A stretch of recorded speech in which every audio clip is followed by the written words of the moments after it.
Monica, it's always pretty obvious when you're around somebody who's smoking a cigarette. You can see the smoke in the air, you smell it, of course, but what about when someone is vaping right next to you?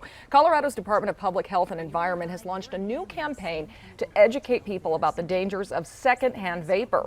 I talked with the spokesperson for CDPHE's Clear the Air campaign, and she told me a lot of people are exposed through no fault of their own, especially people who work in places where it's allowed, like restaurants or bars, for example. Also, people can be exposed at home if they live in multi-unit housing.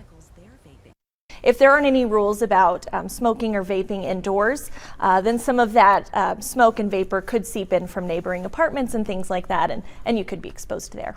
What are you being exposed to when you stand by someone who is vaping? Well, there is this idea that secondhand vapor is just harmless water vapor, when in reality it's actually an aerosol that contains things like nicotine, heavy metals, and cancer-causing agents. Yeah.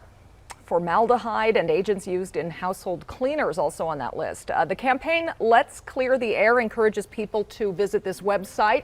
You can take a quiz to understand your level of exposure, and there are tips on how to address smoking and vaping policies with your landlord if you live in multi-unit housing. This is all at tobaccofree.org, and there will also be TV spots.